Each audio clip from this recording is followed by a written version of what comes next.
డిఎస్సీపై తప్పుడు ప్రచారం చర్చ ఆపకపోతే ప్రజలే తరిమి కొట్టే రోజులు వస్తాయని ఎమ్మెల్సీ కంచర్ల శ్రీకాంత్ వెల్లడించారు.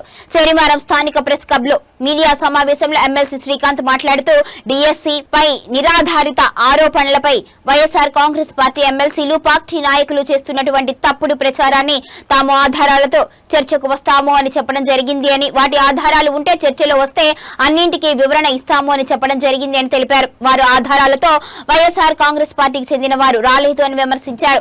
ఇక వైఎస్ఆర్ కాంగ్రెస్ పార్టీకి సంబంధించిన ఎమ్మెల్సీలు నాయకులు ఎవరూ రాలేదు అని వివరించారు. డిఎస్సీకి సంబంధించిన వాళ్ళు చేసినటువంటి ఆరోపణలకు సంబంధించి అటు అధికారులు తాము స్పష్టమైన ఆధారాలతో వివరాలతో చెప్పడం జరిగింది అని స్పష్టం చేశారు. ఆధారాలతో నిరూపిస్తే శాశ్వతంగా రాజకీయాల నుంచి తప్పుకుంటాము అని స్పష్టం చేయడం జరిగింది అన్నారు. వాళ్ళు చేస్తున్నటువంటి తప్పుడు ప్రచారం ఇకనైనా ఆపకపోతే ప్రజలే వాళ్లకు రోడ్లపై కొట్టే రోజులు వస్తాయని పేర్కొన్నారు. తిరుపతి ప్రెస్ క్లబ్ డిఎస్సీకి సంబంధించి ఆఖరి ముగింపు కావాలి అని అన్నారు. వాళ్ళు చేస్తున్నటువంటి అవాస్తవాలు ఆందోళన రేపిస్తున్నాయని అన్నారు. అనంతరం శాప్ చైర్మన్ నవీరాయుడు మాట్లాడుతూ నిరుద్యోగులకు ఇబ్బందులు పెట్టవద్దు అని, ఆధారాలతో చర్చకు రావాలి అని పిలవడం జరిగింది అని, వైఎస్ఆర్ కాంగ్రెస్ పార్టీకి చెందిన ఎమ్మెల్సీలు పార్టీ నాయకులు ఎవరూ కూడా ఆధారాలతో చర్చకు రాలేదు అని తెలియజేశారు. అర్థవంతమైన చర్చలకు రావాలి అని స్పష్టం చేయడం జరిగింది అన్నారు. డిఎస్సీకి సంబంధించి కోట్ల రూపాయల డబ్బులు వసూలు చేశారు అని తప్పుడు ప్రచారం చేయడం జరిగింది అని వివరించారు. ఇకనైనా వైఎస్ఆర్ కాంగ్రెస్ పార్టీ వారు తప్పుడు ప్రచారాన్ని మానుకోవాలి అని, నిరుద్యోగులను ఇబ్బంది పెట్టవద్దు అని పేర్కొన్నారు. ఈ విలేకరుల సమావేశంలో గంగమ్మగుడి చైర్మన్ మహేష్ యాదవ్, రాష్ట్ర కాపు కార్పొరేషన్ డైరెక్టర్ తోట వాసు రాయల్, నాయకులు వివేక్, ఆనంద్ గౌడ్, మునిరామయ్య తదితరులు పాల్గొన్నారు. అందరికీ నమస్కారం. మీడియా మిత్రులందరికీ చాలా రోజుల తర్వాత, చెప్పాలంటే సంవత్సరాల తర్వాత గ్రాడ్యుయేట్ ఎమ్మెల్సీ ఎన్నికలప్పుడు ఇక్కడ తిరుపతిలో మీడియా మిత్రులతో అందరితో కలుసుకోవటం జరిగింది చాలాసార్లు. సరే, వేరే బాధ్యతల వల్ల మిమ్మల్ని అందరినీ చాలా ఆలస్యంగా కలుసుకుంటున్నాం అనుకోకుండా. సో మొన్న అమరావతిలో తెలుగుదేశం పార్టీ కేంద్ర కార్యాలయంలో డిఎస్సీ మీద జగన్మోహన్ రెడ్డి గారు ఆ రోజు మాట్లాడిన దానికి వ్యతిరేకంగా నేను, గౌరవ ఎమ్మెల్సీ రాంగోపాల్ రెడ్డి గారు మేము ఒక ప్రెస్ మీట్ పెట్టడం జరిగింది. దానికి ముందు కూడా తిరుపతిలో ఒక చర్చా వేదిక, ఎవరైతే డిఎస్సి ద్వారా ఉద్యోగాలు పొందారో ఆ అభ్యర్థులతోటి నేను, రాంగోపాల్ రెడ్డి గారు, అలాగే శాప్ చైర్మన్ రవినాయుడు గారు అందరం కలిసి కూడా ఒక ప్రెస్ మీటు, ఒక చర్చా వేదిక కూడా పెట్టాం.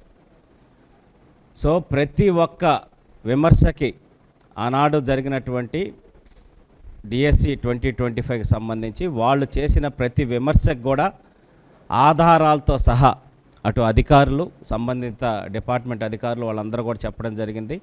అయినా కూడా జగన్మోహన్ రెడ్డి గారు మొన్న ప్రెస్ మీట్ పెట్టి అబద్ధాలని, అవాస్తవాలని ఏ విధంగా చెప్పాడో మనం చూసాం. దానికి వాళ్ళ ఎమ్మెల్సీలు, ఆయన చంద్రశేఖర్ రెడ్డి గారు అయితేనేమి, కల్పలత గారు అయితే, ఇంకా చాలామంది వాళ్ళ ఎమ్మెల్సీలు కూడా, టీచర్ ఎమ్మెల్సీలు కానీ వీళ్ళందరూ కూడా అబద్ధాలని ప్రజల మీద రుద్ది ఆందోళన క్రియేట్ చేసే పరిస్థితి చేస్తూ ఉన్నారు.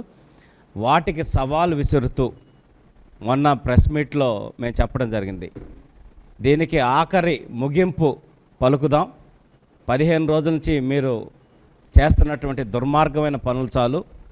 నేను, రాంగోపాల్ రెడ్డి గారు, అలాగే శాప్ చైర్మన్ రవినాయుడు గారు ముగ్గురు వస్తాం. తిరుపతిలో ప్రెస్ క్లబ్కి రండి, మీ దగ్గరుండే ఆధారాలు మీరు చూపించండి, ప్రతి దానికి మేము సమాధానం చెప్తామని ఈరోజు ఇంత డేటాతోటి ఇక్కడికి రావటం జరిగింది. మా సవాల్ని స్వీకరించే దమ్ము లేక ఈరోజు ఇంతసేపు 11ంటికి రమ్మని చెప్పడం జరిగింది. ఇప్పటి వరకు కూడా ఇక్కడ ఎవరు వైఎస్ఆర్సీపీకి సంబంధించి జగన్మోహన్ రెడ్డి గారు కానీ, వాళ్ళ పార్టీ ఎమ్మెల్సీలు కానీ, ఇతర నాయకులు ఎవరైతే డిఎస్సీ మీద ఆరోపణ చేస్తున్నారో వాళ్ళు ఎవ్వరు కూడా రాలేదు. ఇప్పుడు కూడా ఇంకా కూడా కాసేపు మేము ఇక్కడ వెయిట్ చేస్తాం. ఇప్పుడు లైవ్ చూస్తుంటే స్థానికంగా ఎవరున్నటువంటి నాయకులు వచ్చినా కూడా మీరు ఆధారాలు తీసుకురండి, వాటిని చర్చించి మేము అది తప్పు అని నిరూపిస్తాం. అది నిరూపించలేకపోతే మేము రాజకీయాల నుంచి శాశ్వతంగా తప్పుకునేదానికి కూడా సిద్ధమని కూడా మళ్ళీ సవాల్ విసురుతున్నాం. ఈరోజు ఇక్కడ తిరుపతి వెంకటేశ్వర స్వామి పాదాల సాక్షిగా మేము అన్నిటినీ ఏ తప్పు జరగలేదని నిరూపించడానికి మేము సిద్ధంగా ఉన్నాం. తప్పు జరిగిందని నిరూపించగలిగే దమ్ము మీకుంటే రమ్మని మళ్ళీ కూడా పిలుస్తున్నాం. ఈ రోజుతో కనుక ఇంకా చర్చ ఆపకపోతే మిమ్మల్ని వదిలిపెట్టే సమస్య లేదు. 100% ప్రజలే మిమ్మల్ని రోడ్డు మీద తరిమి కొట్టేటటువంటి పరిస్థితులు ఉంది. అలాగే ఈ రాష్ట్రంలో 16,000 మంది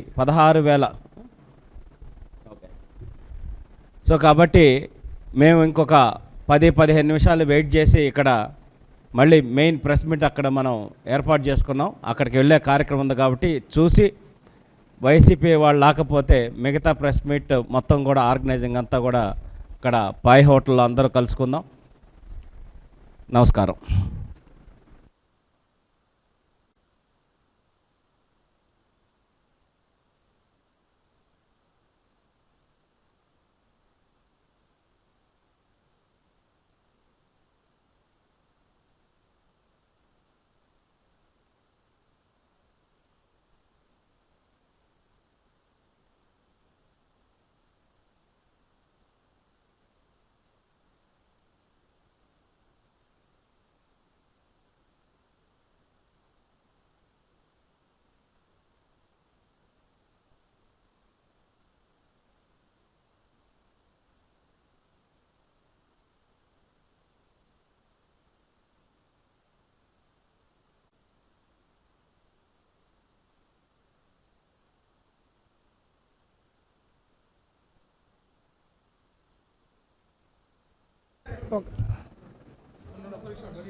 మొన్ననే ఇక్కడే ప్రెస్ మీట్లో కూడా మా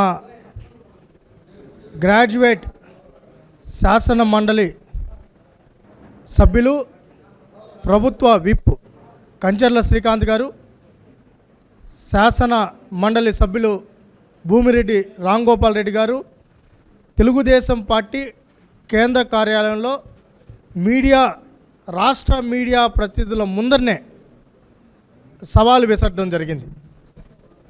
ఆరోపణలు కాదు, ఆధారాలతో రండి. రాజకీయ పార్టీలు అన్నాక బురద జల్లే పనులు మానుకొని నిరుద్యోగులను ఇబ్బంది పెట్టే పని కాకుండా, టీచర్స్ని ఇబ్బంది పెట్టే పని కాకుండా అర్థవంతమైన చర్చలోకి పాల్గొందాం. నిజంగా మీ దగ్గర ఏమున్నాయో రమ్మని చెప్పి ఇప్పటికే మా అధికారులన్నీ కూడా చెప్పారు. దాని మీద ఆ రోజు స్పష్టంగా కేంద్ర కార్యాలయంలో మా గౌరవ ఎమ్మెల్సీలు అక్కడ అనౌన్స్ చేయడం, పబ్లిక్గా అనౌన్స్ చేయడం. దాని తర్వాత నేను కూడా ఒకవేళ విజయవాడలో చెప్పినారు మాకు తిరుపతి దాకా వినపడలేదు, రాయలసీమకి వినపడలేదు అంటారేమో అని ఆ విషయాన్ని కూడా విఘ్నులు, మేధావులు, ఎందుకంటే సమాజంలో మేమేం చెప్పిందైనా ఏం చేసేదైనా మీ ద్వారానే కొన్ని లక్షల మందికి అది వెళ్తుంది. మీ ముందర కూడా ఆ విషయాన్ని నేను ఇదే వేదిక ద్వారా ఆ రోజు చెప్పా. మా గౌరవ శాసన మండలి సభ్యులు విప్పు శ్రీకాంత్ గారు, రాంగోపాల్ రెడ్డి గారు అక్కడ సవాల్ విసిరారు. మా శాప్ చైర్మన్ కూడా తీసుకొని వస్తామని నాకు చెప్పారు. నేను కూడా ఆ విషయాన్ని మీ దృష్టిలో ఆ రోజే పెట్టాను. ఈ టైంకి 11 గంటలకు వస్తాం, 1 గంట ఇక్కడే ఉంటాం, ఎవరైనా రావచ్చు అని చెప్పాం. పేపర్లో కూడా ప్రధాన శీర్షికల్లో వచ్చింది. మేము వచ్చాం. మళ్ళీ రేపు తెల్లారితో తూచ్ వాళ్ళు ఎప్పుడు వచ్చారో తెలియదు, వాళ్ళు ఎప్పుడు పోయారంటే కుదరదు, కెమెరాలే సాక్షి, మీరే సాక్షి. మళ్ళీ రేపు తెల్లారితో చెప్తారు ఆడాడో విజయవాడలో మాట్లాడారు మాకు తెలియదు, ప్రెస్ క్లబ్లో చెప్పినారు మాకు తెలియదు, మా ఇష్టం వచ్చి రోజు మాట్లాడేస్తాం. 10 లక్షలు, 15 లక్షలు, 50 లక్షలు, ₹1,00,00,000, 400 కోట్లు అన్నారు, 200 కోట్లు అన్నారు, 100 అయింది, 50 అయింది, లాస్ట్ నేను 10 లక్షలకు వచ్చారు. కాబట్టి మేము అర్థవంతమైన చర్చలు జరపాలి. ఈ అన్నిటికంటే బాధేసే విషయం ఏంటంటే అవన్నిటి మీద కూలంకషంగా ప్రెస్ మీట్లో మాట్లాడతాం. మేము వచ్చాం, ఆన్ టైం వచ్చాం.